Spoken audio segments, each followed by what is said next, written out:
تبھی تو خودکشی کرنے والے پر اللہ کو ترس نہیں آتا. خودکشی کرنے والا ایک طرح سے انتقام لے رہا ہے اللہ سے کہ اللہ تو نے مجھے زندگی دی, مجھے اس قابل تو چھوڑا نہیں, تو نے تو میرے ساتھ غلط کیا, مجھے زندگی, مجھے گفٹ چاہیے ہی نہیں نعمت کا. جیسے نا آپ باپ نے آپ کو گفٹ دیا ہو اور آپ دشمنی میں آ کے باپ کو گفٹ واپس کر دو, مجھے نہیں چاہیے, ایسے پھینک دو آپ. تو ہو سکتا ہے باپ کا یہ اصول ہو, وہ پھر بھی وہ کہے نہیں نہیں میرا بیٹا ایسا نہیں, لیکن اللہ کا اصول نہیں ہے. اللہ کا یہ اصول نہیں. اللہ کہے گا بھائی تو کیا سمجھتا ہے, میں تجھے اور آگ میں ڈالوں گا. تو دنیا کی ٹینشنوں سے تو چاہتا تھا یہ ناکام عشق ہو گیا, عشق ناکام ہو گیا, اور یہ ہو گیا تیرے ساتھ, اور یہ ہو گیا, اور تو جاب لیس ہو گیا, اور گھر سے مہنگائی اور غربت کے تانے پڑ رہے ہیں تیرے کو, اور بے روزگاری کے تانے مل رہے ہیں, اور معاشرے میں تیری عزت نہیں ہو رہی, اور اب آ کے تو کیا کر رہا ہے, خودکشی کر رہا ہے. تو یہ سمجھ لے گا کہ میں تیرے پہ ترس کھا کے تجھے چھوڑ دوں گا. ایسا نہیں ہے. نبی صلی اللہ علیہ وسلم نے فرمایا جس نے خودکشی کی, جس طرح سے اپنے آپ کو ہلاک کیا ہے نا, تو قیامت تک برزخ کی زندگی میں اسی طرح سے اپنے آپ کو ہلاک کر کے مارتا رہے گا. اللہ کہے گا یہ زہر پی کے مرا تھا نا, زندگی دے گا اللہ برزخ میں اور کہے گا یہ زہر کی بوتل پی دوبارہ, اور اسی طرح تیری آنتیں کٹیں گی. جس طرح اپنے آپ کو مارا ہوگا برزخ میں قیامت تک اسی طرح اپنے آپ کو مارتا رہے گا وہ. یہ بہت بڑی غلط فہمی ہے کہ ہم واویلا کر کے اللہ کو اپنی طرف متوجہ کر سکتے ہیں, ہم زبردستی کر کے اللہ کو اپنی طرف مائل کر سکتے ہیں. ایسا بالکل بھی نہیں ہے. بعض لوگ غموں سے پریشان ہو کے گناہ کرنا شروع کر دیتے ہیں, سمجھتے ہیں کہ یار میرا تو حق بنتا ہے, میں تو سٹا لگاؤں گا, میں تو ٹینشن میں آیا ہوا ہوں, میں تو شراب پیوں گا, میرے ساتھ یہ ہو رہا ہے تو میرا تو بھائی آپ پیو گے تو یہ نہ سمجھو کہ اللہ آپ سے خوش ہو جائے گا کہ جی آپ کو ایک غم آیا تھا, اس غم میں آپ نے چونکہ شراب شروع کی ہے ٹینشن ختم کرنے کے لیے, تو اب اللہ کو ترس آئے گا, نہیں اس پہ شراب کیا ہو گئی ہے, معاف ہو گئی ہے, یہ بیچارہ اس کا کیا بنتا تھا, رائٹ بنتا تھا, اس کو تکلیفیں اتنی دی ہیں. ایسا نہیں ہوگا بھائی. اس خوش فہمی میں مبتلا مت ہونا.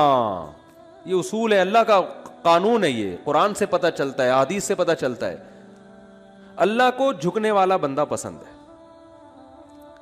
جو اللہ بنانا چاہتے ہیں نا اپنی مخلوق کو, وہ کیا بنانا چاہتے ہیں, میں تمہارے ساتھ اچھا سلوک کروں برا سلوک کروں, تم بندے ہو, بندے بن کے رہو, ٹھیک ہے نا, کیا رہو, تم نے بس دعا ہی مانگنی ہے, اللہ یہ سب میرے ساتھ جو ہو رہا ہے یہ ٹھیک کر دے, میں ٹھیک کروں نہ کروں, تم نے ساری عمر کیا کرنا ہے, بس یہی مانگنا ہے کہ اللہ ٹھیک کر دے, اللہ محتاج ہیں, اللہ یہ بھی ٹھیک ہو جائے, اللہ یہ بھی ٹھیک ہو جائے, اللہ بے روزگار ہوں روزگار دلا دے, میری مرضی روزگار دوں یا نہیں دوں, نہیں بھی دوں تم نے یہی کہنا ہے اللہ دلا دے.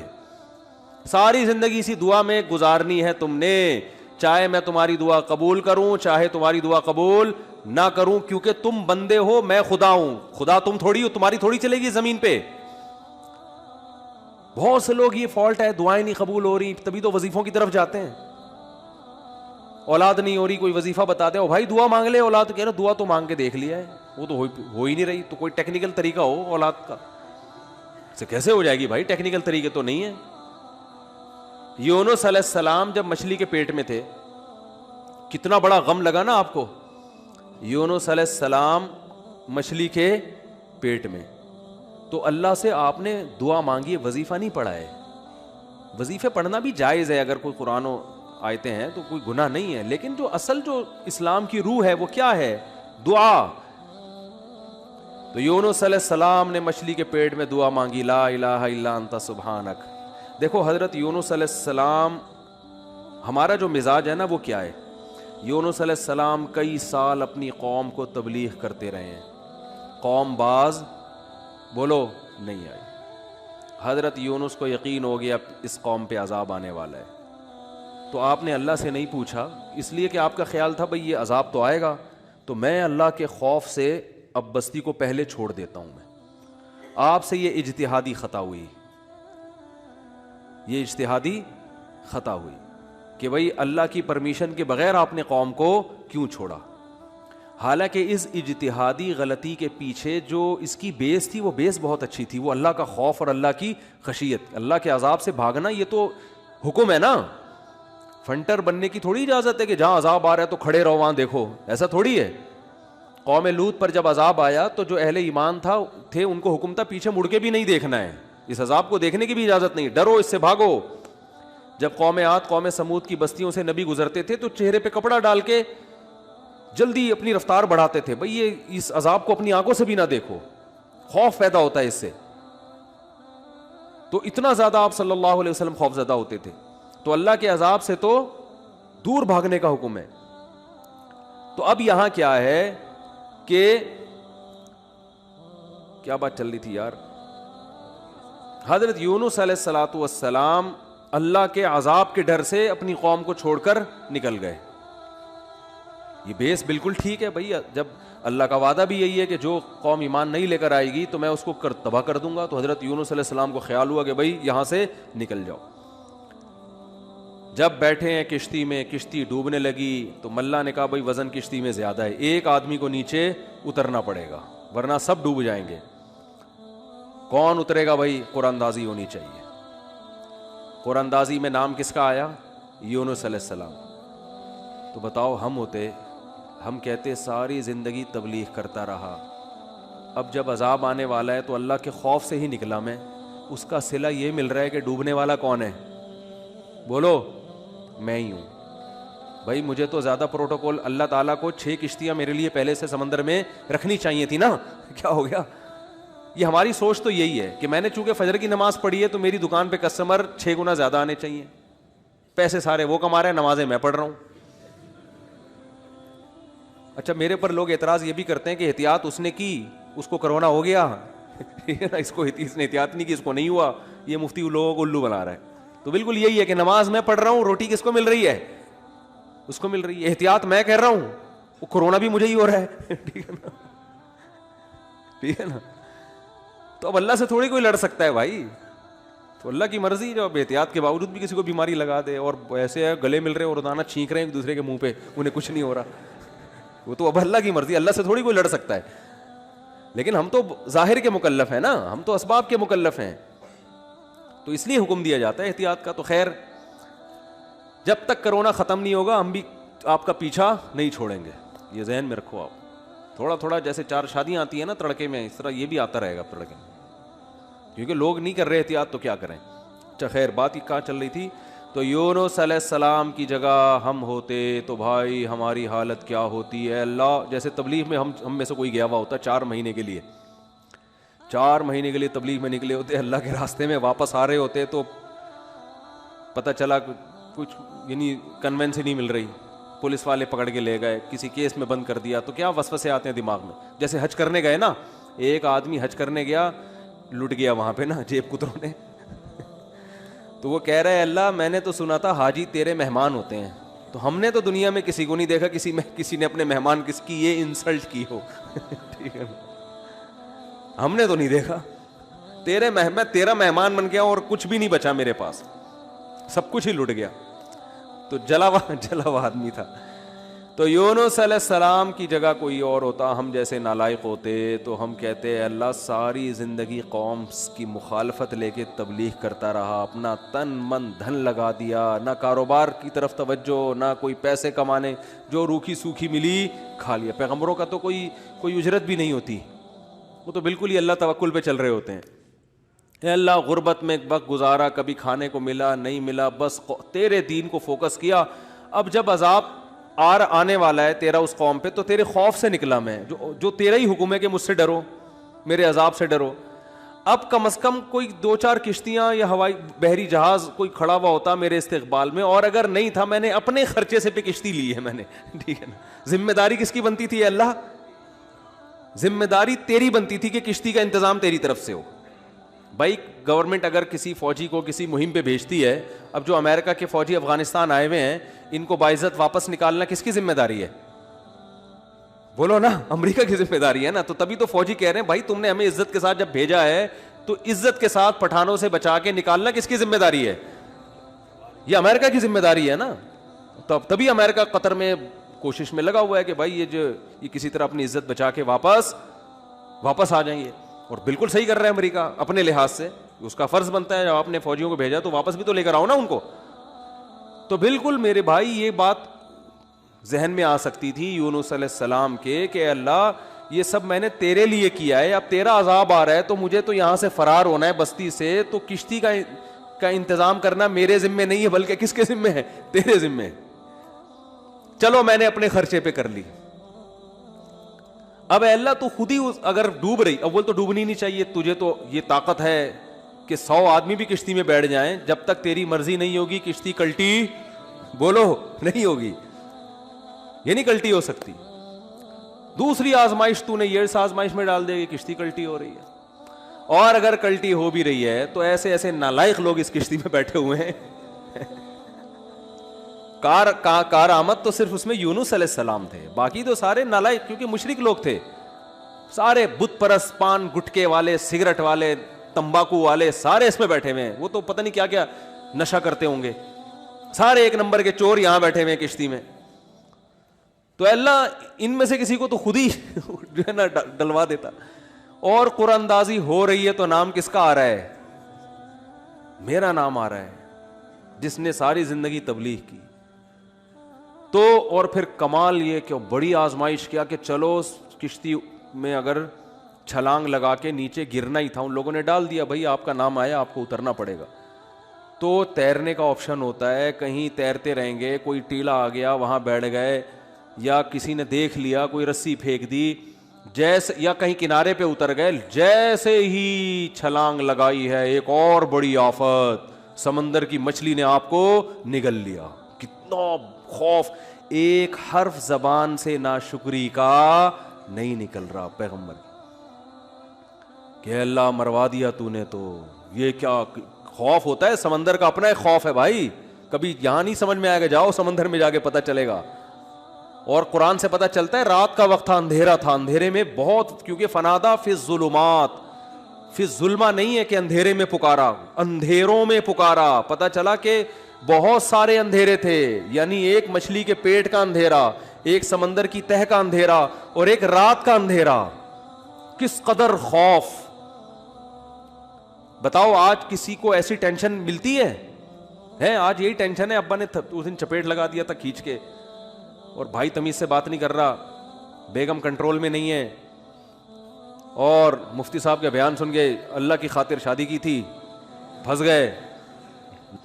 ایک آدمی میرے پاس آیا، کہنے لگا مفتی صاحب میری بیوی کی نہ شکل اچھی ہے اور نہ بات کرنے کا انداز اچھا ہے. تو مجھے خود بتا رہا تھا، کہہ رہا اتنی بد اخلاق ہے. میں اس سے کہتا ہوں اگر تیری شکل بھی اچھی ہوتی نا میں تیری بد اخلاقی برداشت کر لیتا. چلو یار، پتہ نہیں جھوٹ بول رہا تھا سچ بول رہا تھا، اللہ ہی جانے. اب یہ کوئی ٹینشن ہے بتاؤ؟ اصل ٹینشن تو وہ ہے نا. اچھا لوگ کہہ رہے ہوتے ہیں وہ ہو جاتا نا اچھا تھا، ہم سمندر میں ڈوب جاتے اچھا تھا. او بھائی ابھی ڈوب ہی نہیں رہے ہو اس لیے کہہ رہے ہو اچھا تھا.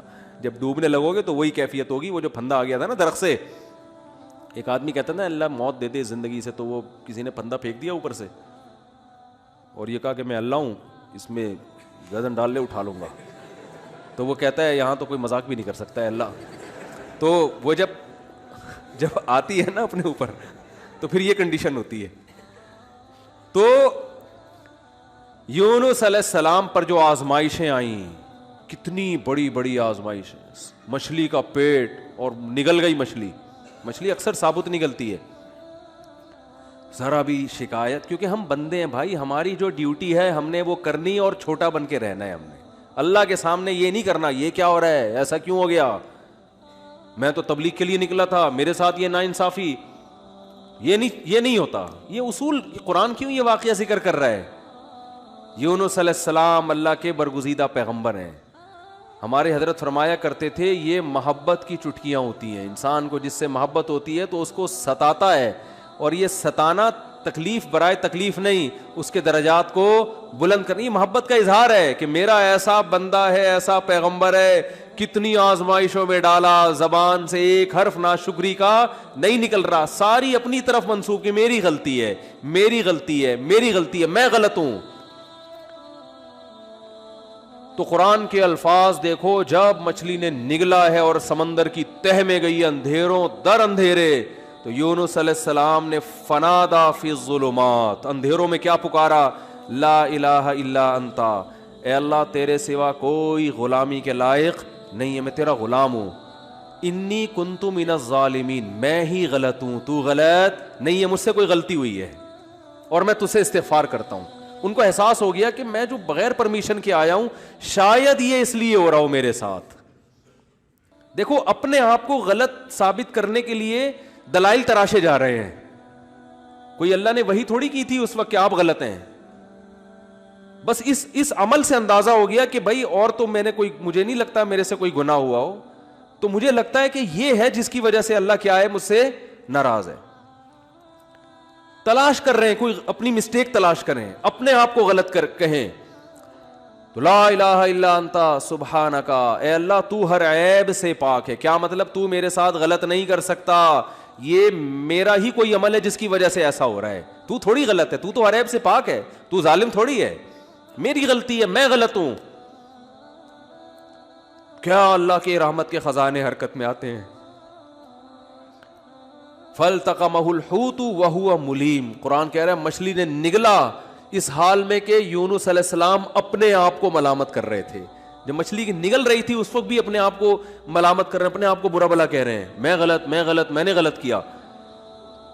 تو جب مچھلی کے پیٹ میں جا کے توبہ استغفار کی ہے تو اللہ کی صفت استغنا دیکھو. اللہ فرماتے ہیں لولا انہ کان من المسبحین, اگر یونس اپنی غلطی کا اعتراف نہ کرتے للبث فی البطن الی یوم یبعث فی بطنہ الی یوم یبعثون, قیامت تک اسی کے پیٹ میں رہتے, وہ نہیں نکلتے. یہ اللہ کی صفت استغنا ہے کہ بھئی اللہ کو آپ ڈرا کے دھمکا کے یا اپنی غلطی کا اعتراف کیے بغیر اللہ پہ ڈال کے اللہ سے کچھ بھی منوا نہیں سکتے. اللہ کہتے ہیں ہمیشہ رہتے, لیکن اللہ کو پتا تھا نہیں ہے ایسا, وہ تو آزمایا. پیغمبر تو گناہ نہیں کر سکتے نا, تو یہ تو اللہ آزما رہے ہیں دنیا کو دکھانے کے لیے کہ میرے نیک بندے ایسے ہوتے ہیں. تو اللہ فرماتے ہیں کہ فَأَنبَذْنَاهُ بِالْعَرَاءِ, ہم نے ایک میدان میں ان کو, جب انہوں نے توبہ استغفار کی ہے تو اللہ نے مچھلی کو حکم دیا ان کو نگل دے باہر, اور وہ مچھلی نے آپ کو ساحل سمندر پہ ڈالا ہے. اب اللہ کی رحمت کے خزانے, سمندر کے ساحل پر کچھ بھی نہیں تھا. اللہ فرماتے ہیں وہاں اپنی قدرت سے ہم نے درخت پیدا کر دیا جو ان کو کیا دے گا, چھاؤں. اب معجزے ہو رہے ہیں کہ نہیں ہو رہے؟ بھئی اللہ آزمایا, اللہ نے کہا آزمائش میں پورا اترا یہ بندہ, میرے یہ نیک بندے آزمائش میں پورے اترے ہیں. اور اللہ نے اپنی قدرت سے درخت پیدا کر دیا اور حکم دیا جاؤ اپنی قوم کے پاس واپس جاؤ. قوم سے عذاب ٹل گیا. ہوا یہ تھا کہ جب یونس علیہ السلام کو یقین ہو گیا عذاب آ رہا ہے, تو یونس علیہ السلام جیسے ہی نکلے, وہ قوم تھی ہوشیار, اس کو اندازہ ہو گیا کہ بھائی یہ جب تک ہم میں تھے تو عذاب کا چانس نہیں تھا, یہ گئے ہیں تو اب واقعی آئے گا. تو عذاب دیکھے بغیر انہوں نے توبہ تائب شروع کر دی, تو اللہ نے وہ عذاب آنے والا ان سے کیا کر دیا, ٹال دیا. یہ ہے اللہ کی رحمت. اللہ کے غضب پہ کیا رہتی ہے, بولتے کیوں نہیں بھائی, غالب. تو یہ واقعہ بھی ثابت ہو گیا, رحمت ہمیشہ گراف اللہ کا اوپر رہتا. ہاں عذاب دیکھ لیتے اور مذاق اڑاتے, جیسے قوم عاد نے مذاق اڑایا.